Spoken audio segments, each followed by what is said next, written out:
Jadi kalau hati itu baik, maka seluruh badan baik juga. Kalau hati rusak, seluruh badan rusak juga. Jadi hati ini bujur-bujur kita jaga, kita bersihi. Nah, di sini ada penjelasan tentang obat hati.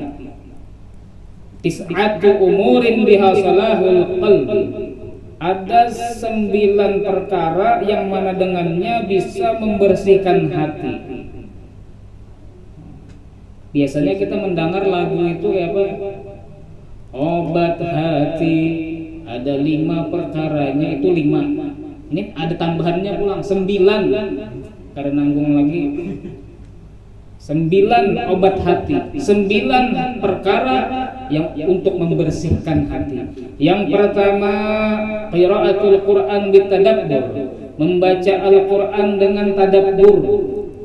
Baca Quran dengan tadabbur. Jadi baca Quran bukan hanya bebanyak-banyakan, bukan hanya aku hari ini harus 1 juz, aku hari ini harus 5 juz, aku tiap hari harus 10 juz, bukan itu. Baca Quran dia mentadabburi, artinya dipahami, tiap ayat yang dibaca dipahami, kemudian diamalkan. Tiap ayat tuh dipahami, diamalkan. Nah, itu tadabbur namanya. Mentadabbur. Membaca Al-Quran dengan tadabbur seperti ini dapat membersihkan hati. Kemudian saniha yang kedua, khalaqul batan bi taqdiril akal, mengosong akan parut dengan sedikit makan. Jadi parut dikosongkan, jangan kanyang. Jangan kanyang. Kalau cara Nabi Muhammad itu, Sidin itu tidak makan kecuali lapar, dan beliau berhenti daripada makan sebelum kenyang. Kada makan kecuali sudah lapar, dan beliau sudah berhenti makan sebelum kenyang. Ini sehat.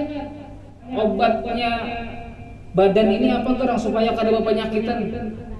Supaya badan ini sehat terus. Apa obatnya? Obatnya adalah jangan kanyang. Itu obatnya.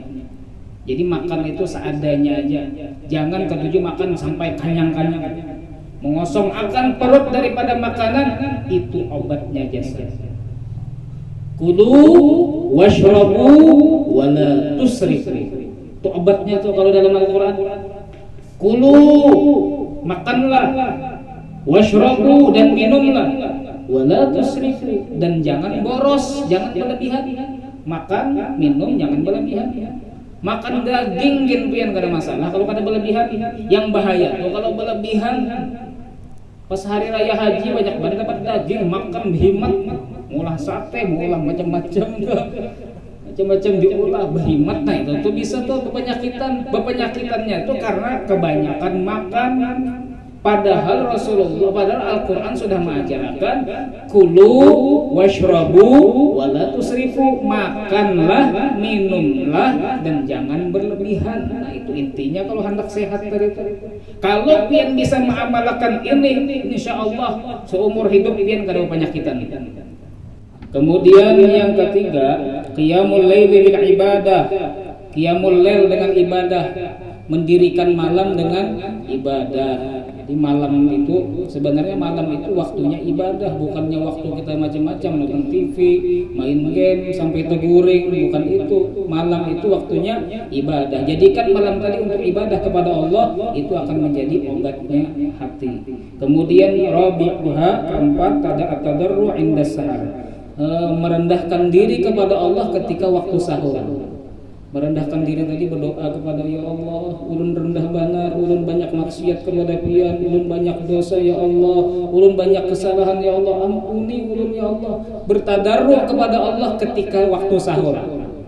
Kita rancak sahur jam berapa, itu pian berdoa lawan Allah, bertadarruk lawan Allah, pian munajat kepada Allah Subhanahu wa taala. Itu menjadi obatnya hati. Kemudian mujalasatu salihin, sebagaimana jar Habib tadi, duduk lawan orang-orang saleh, itu akan menjadi obat hati. Duduk lawan orang saleh, melihat akhlaknya orang saleh, mendengarkan ucapannya orang saleh, itu menjadi pembersih hati pian.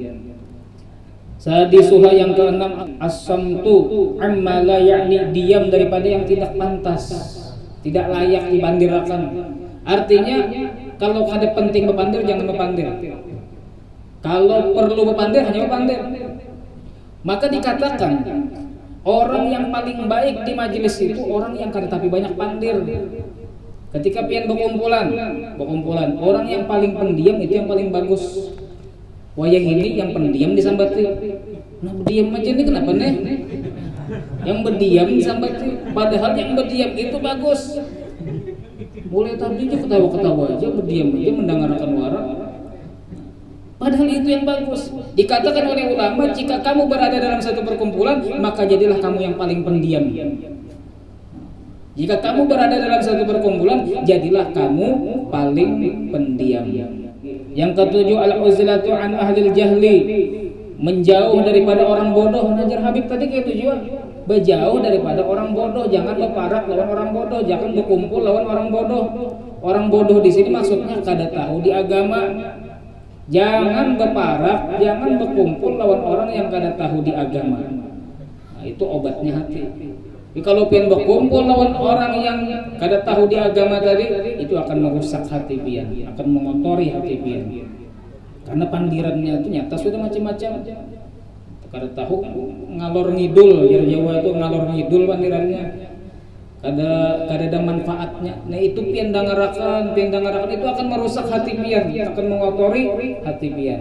Kemudian yang kedelapan, tarkul khawdi fin nas, kada terlalu mendalami dalam masalah urusan manusia. Artinya jangan terlalu banyak mencari informasi. Kayak apa gerang politik inilah.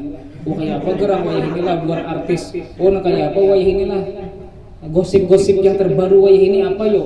Jangan terlalu mencari-cari kabar manusia ini. Jangan terlalu. Habib Ali Al-Masyhur yang di Hadramut Silin itu sampai kada kenal lawan presidennya kada tahu. Presiden Hadramut Silin kada tahu. Jadi presiden Hadramut hadir ke majelis pas Silin ceramah yang saya muliakan, kada tahu ngarannya. Saking kada mau mendalami masalah yang kada penting, masalah manusia. Kemudian aklul halal, makan yang halal. Nah ini kesembilan nih terakhir, makan yang halal itu membersihkan hati. Dan ini adalah ra'suha, itu adalah kepalanya daripada pembersih hati tadi. Yang paling inti daripada membersih hati adalah makanan halal. Karena dengan makan halal tadi itu akan memberi cahaya dalam hati dan memperbaiki hati. Maka dengan makanan halal tadi anggota badan akan menjadi baik dan ya kejelekan-kejelekan akan tertolak dan akan banyak kebaikan-kebaikan yang datang. Jadi intinya tadi jangan makan yang haram. Usahakan kalau hendak makan itu perhatikan dulu, teliti dulu ini makanan halal atau haram.